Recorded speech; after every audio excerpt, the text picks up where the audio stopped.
Hello and welcome back to Sitner TV.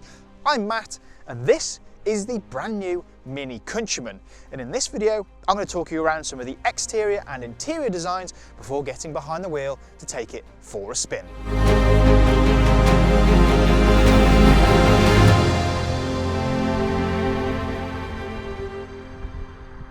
Now, if you're an avid viewer of the channel, you'll already know that we've done a little walk around on the new MINI Countryman. But that one was the top of the range John Cooper Works. This one is the Countryman C exclusive. So it gives you a much more better look at what the car looks like in its more standard form. So let's just highlight on some of the exterior details, starting with down the front. It is quite recognisable as a Mini, however you've got slightly different shaped front lights here, a slightly different grille, and this one has these beautiful gold elements all around.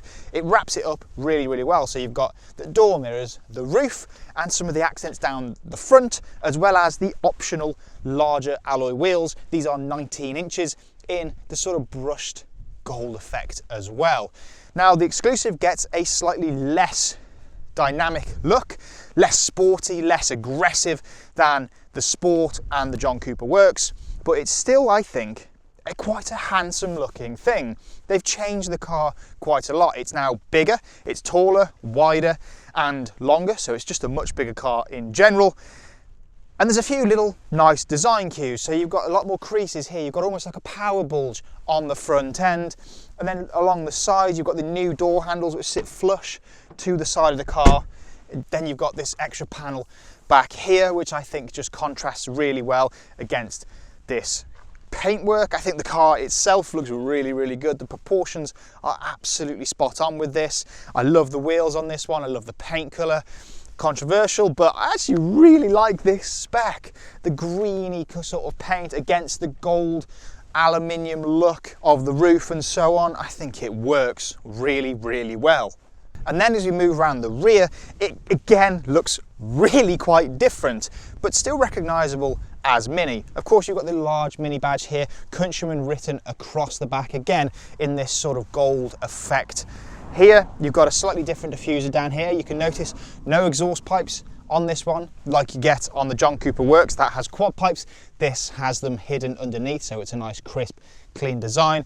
You've got these new LED rear lights, which are more angular, more aggressive than before, and you can actually choose what pattern you want on here. I've got it set as the classic look, the Union Jack, which has now become synonymous with Mini. It really integrates nicely. You've got this big boot spoiler here, which is almost exactly the same as it is on the John Cooper Works, but I think it all ties in really, really well. It's more modern, it's more up to date, and I think they've done a cracking job with the exterior of this car. Let me know what you guys think in the comments below. Inside the new Countryman is where the significant changes have happened. It's almost entirely different, entirely new than the one that came before. Let's start with the materials in here. Across the dash and around the doors, you've got this sort of fabric effect with this really nice colour which bleeds from sort of orange into blue in this car. I didn't think I'd like this blue when I first jumped into it, but the more time I'm spending with it, I actually really like it. You've got a new steering wheel here with a sort of piece of fabric down here emulating the third spoke. I really like that. This new design here with the new buttons all on the steering wheel is really, really nice. Directly in front of you, you have no instrument cluster. There's no sort of dial directly there. Instead, you have a heads-up display which pops up out of the dashboard and you use that instead. It's different. It's quite cool, actually. It's a little bit different. It's forward thinking, and I really like it. It takes some getting used to, don't get me wrong, but it's actually a really good solution to the problem. It just means that you've got no clutter here directly in front of you. I love the way the air vents are integrated into the dashboard.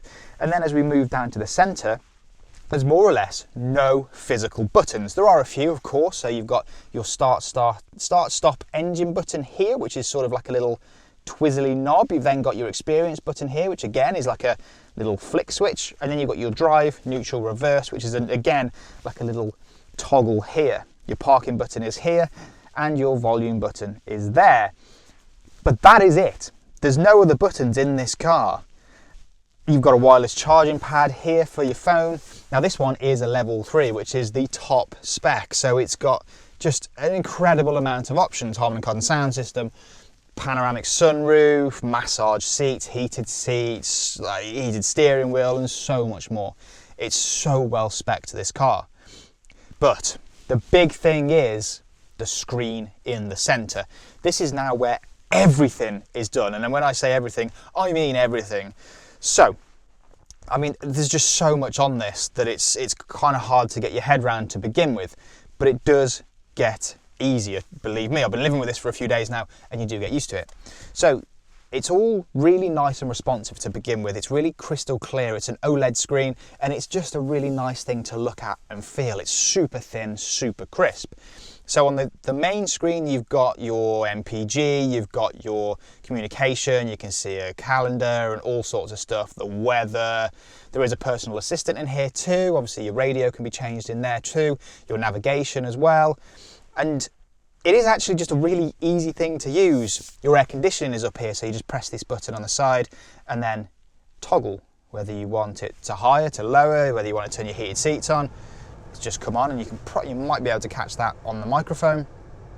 But yes, it looks a little bit intimidating to use to begin with, but you get to know it, you learn where everything is, and once you've got the car set exactly as you want, it's just, you're never really going to need to use it again. Your phone will link to it automatically once you've paired it. Of course, you've got Android Auto and Apple CarPlay. It's my only thing which is a little bit strange is just how the Apple CarPlay integrates into it.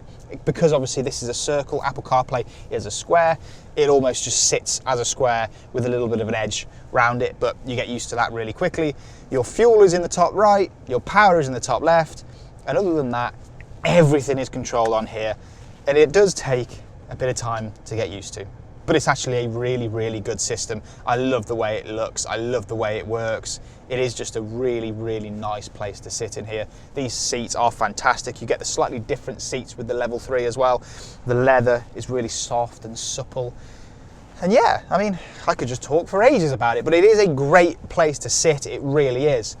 But today, we're gonna go and drive this car for the first time, and I am very, very much looking forward to it. So, I'm gonna strap in, and we're gonna go and take this for a drive, and we're gonna talk about how the new MINI Countryman drives.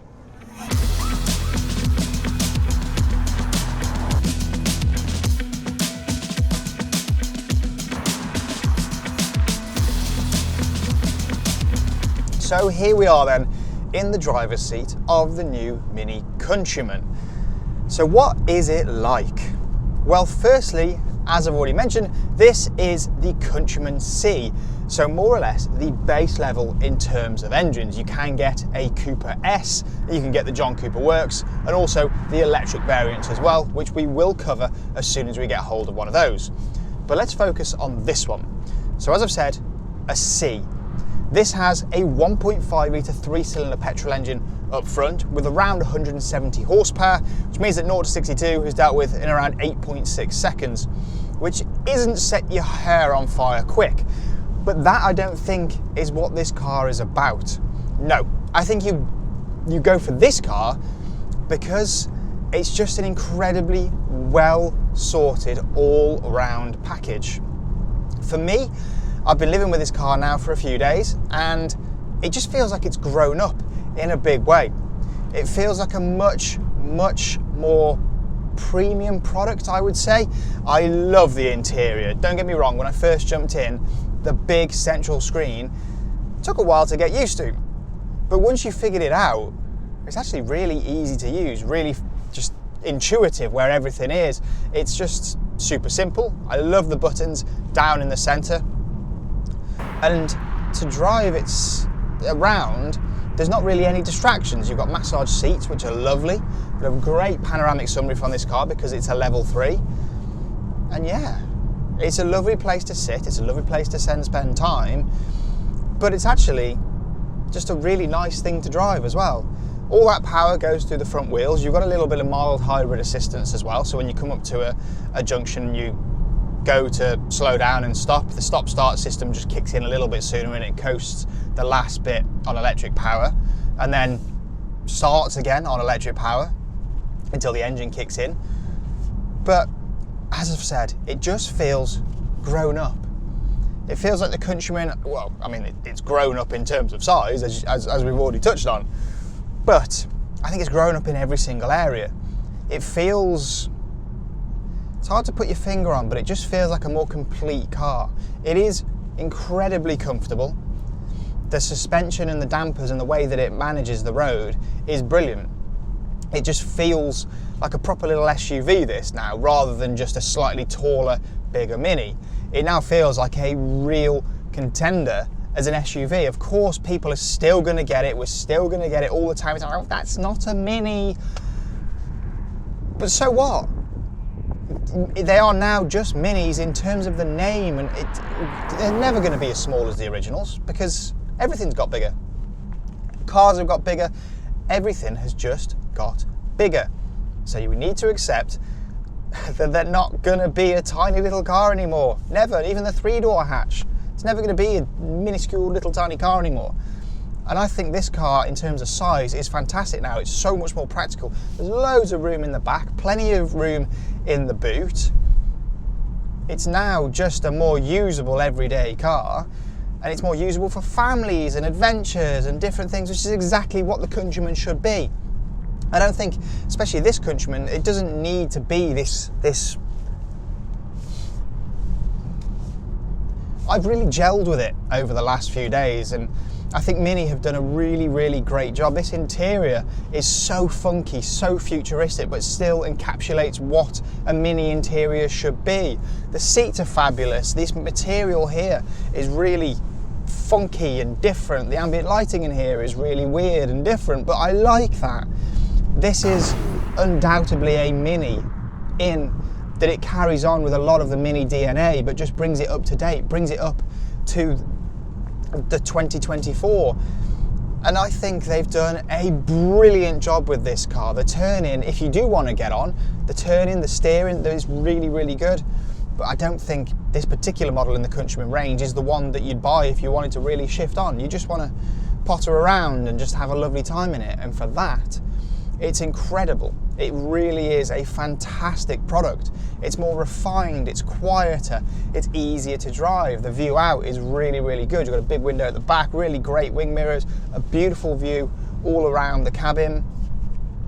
And it just works. It works really well. The one thing I was a little bit unsure of when I first jumped into it was the lack of sort of instrument cluster directly in front of me, but then you use the heads-up display, which is really, really easy to use. And then if you look in the center, you've got the speed and so on there. And I think if memory serves me, that's what some of the original stuff had. Obviously the big speedo dial in the middle and then just the rev counter in front of you. So really it's no different. It's harking back to Minis of the past, which I really, really love and admire.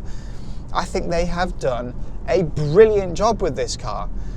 And I think if you're in the market for a mid, small sized SUV, this car is a brilliant option. The new design language, I think, and I know it's going to be a bit polarizing, but I think it's fantastic. I think they've nailed this car, and to drive, it's just more of everything. More refined, comfortable, quieter, and just a much nicer place to sit. And if you want any more information on the new Mini Countryman, please use the link in the description of this video to contact your nearest Sitting Mini retailer. Please like this video, subscribe to the channel for plenty more content to come, because there's going to be a lot more content to come with Mini this year. There's so many new products, so many exciting things happening, so please stick around for that. Subscribe to make sure you don't miss a thing, and I will catch you guys again really soon.